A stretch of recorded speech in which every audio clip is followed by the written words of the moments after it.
تعالیٰ عنہ تاجدار کائنات حضور اکرم صلی اللہ علیہ وسلم کے خدم مبارک گننے لگے۔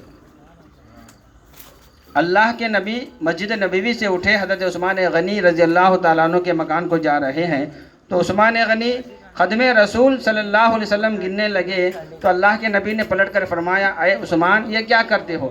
کچھ نہیں یا رسول اللہ۔ جب گئے گھر کو کھانا وغیرہ دعوت ہو گئی تو اللہ کے نبی صلی اللہ علیہ وسلم نے فرمایا، اے عثمان غنی دعوت کا اہتمام تو بہت بڑا اچھا ہوا، اب جو تم خدم مبارک جو گنے اس کا کیا کریں؟ تو حضرت عثمان غنی نے فرمایا کہ یا رسول اللہ صلی اللہ علیہ وسلم، آپ کے ہر ایک قدم پر میں ایک غلام کو جو آزاد کر دوں گا۔ غلام نوکر اس وقت جو ہوا کرتے تھے خرید لیا کرتے تھے، آج جو ہم نوکر رکھتے ہیں یا کچھ وغیرہ، لیکن یہ ایسا نہیں تھا۔ اس دور میں خرید کر جو ہے غلام رکھتے تھے، تو اللہ کے نبی کے ہر ایک قدم پر جو ہے حضرت عثمان غنی نے ایک غلام کو آزاد کیا، جو لاکھوں کروڑوں کی بات ہے آج کے دور میں۔ دعوت وغیرہ ہو گئی، علی مرتضیٰ شیر خدا رضی اللہ تعالیٰ عنہ بھی دعوت میں تھے۔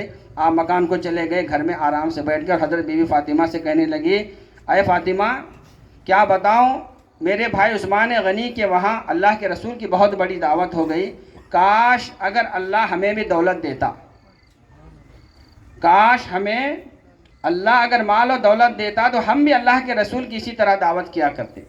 تو حضرت بی فاطمہ نے فرمایا، ایسا تمہارا ارادہ ہے تو جاؤ اللہ کے نبی کو دعوت دے کر آؤ، اللہ کے نبی کی دعوت دے کر آؤ۔ حضرت علی فرماتے ہیں ہمارے گھر میں کیا ہے دعوت دینے کے واسطے؟ اے فاطمہ تم تو جانتی ہو، لیکن حضرت علی فرماتے ہیں حضرت فاطمہ نے اصرار کیا، آپ جاؤ، اللہ بہت بڑا کارساز ہے، اللہ جو ہے بہت بڑا ہم پر رحم کرنے والا ہے۔ اللہ کے نبی کی بات یعنی حضرت فاطمہ کی بات سن کر علی مرتضیٰ شیر خدا چلے اور اللہ کے نبی کی بارگاہ میں پہنچے اور فرمایا کہ یا رسول اللہ، آپ کو تمام صحابہ کو میرے گھر دعوت ہے۔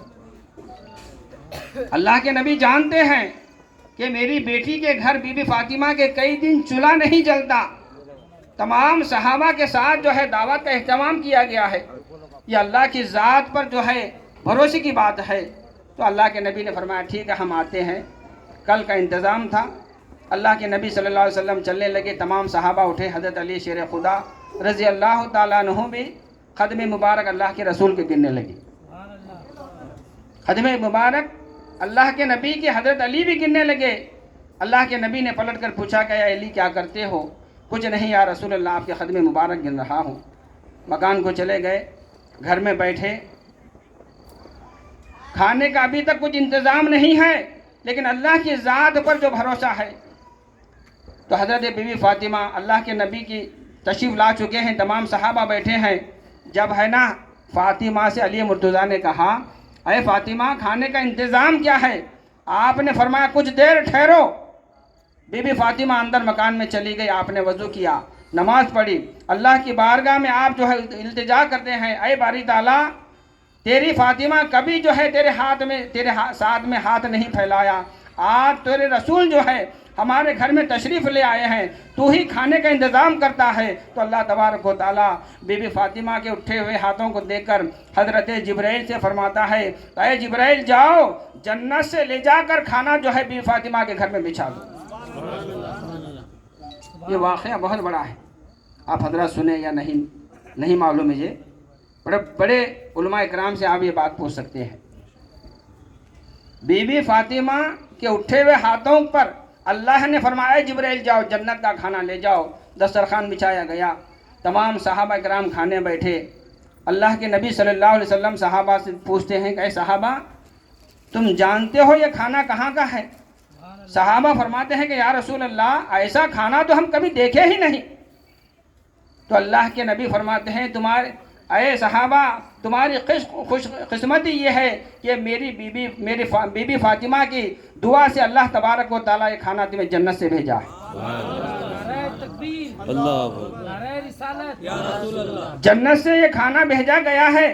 تمام صحابہ رشک ہو کر یہ کھانا کھاتے ہیں۔ تو علی مرتضیٰ فرماتے ہیں کہ اے اللہ کے نبی فرماتے ہیں، اے علی خدم مبارک جو تم نے گنا اس کا کیا ہوگا؟ اس کا کیا ہوگا؟ حضرت فاطمہ کے پاس علی مرتضیٰ شیر خدا چلے جاتے ہیں اور فرماتے ہیں کہ اے فاطمہ اللہ کے نبی کا یہ فرمان ہے کہ کیا کیا جائے۔ حضرت فاطمہ رضی اللہ تعالیٰ عنہ اللہ کی بارگاہ میں دعا کرتے ہیں، اے اللہ میں تو اتنی دولت دے کر غلام کو آزاد نہیں کر سکتی، لیکن میری یہ دعا ہے میرے مولا، میرے ابا جان کی امت کو ایک قدم کے بدلے میں 1000 گناہ گاروں کو دوزخ سے نکال دے۔ جب یہ بات اللہ کی بارگاہ میں بی بی فاطمہ کی پہنچی تو اللہ تبارک و تعالیٰ جبرائیل سے فرمایا، اے جبرائیل جاؤ میرے مصطفیٰ سے کہہ دو 1000 نہیں بلکہ 1,00,000 ایک قدم کے بدلے میں دوزخ سے گناہ گاروں کو آزاد کر دیتا ہوں۔ یہ مقام و مرتبہ، یہ جو دعوت کا اہتمام ہے نا، یہ وہاں سے یہ دعوتیں چلی آ رہی ہیں، جیسا کہ مریدین اپنے پیروں کو بلاتے ہیں، مرشدوں کو بلاتے ہیں، فقراء کو کھلاتے ہیں، یہ دعوت کا اہتمام جو ہے یہ وہاں سے چلتا ہوا آیا۔ اور اللہ کے رسول فرماتے ہیں نماز، روزہ، حج و عبادت جو ہے یہ بھی عبادتیں ہیں، لیکن سب سے زیادہ عبادت جو ہے لوگوں کو کھانا کھلانا ہے۔ اس لیے غوث اعظم دستگیر کی محفل کے طفیل میں جو ہے کھانے کا جو اہتمام کیا گیا ہے، جو ایصال ثواب جو کرتے ہیں، اللہ تبارک و تعالیٰ اس کے طفیل میں تمام گھر والوں کی جو ہے جائز مرادوں کو پوری فرمائے۔ جو پریشان ہے اللہ تبارک و تعالیٰ ان تمام محفل میں جو لوگ آئے ہیں سرکار غوث اعظم دستگیر کے طفیل میں تمام لوگوں کو جو ہے ان کی جائز مرادوں کو پوری فرمائے۔ اللہ تبارک و تعالیٰ ہر ایک کو صحت کامل عطا فرمائے، جو بے روزگار ہے انہیں روزی عطا فرمائے، جو پریشان ہے اللہ ان کی پریشانیوں کو دور فرمائے۔ اللہ اس کے رسول کی ہمیں ہر ایک سچی محبت کرنے کی توفیق عطا فرمائے۔ وہ آخر دعوانا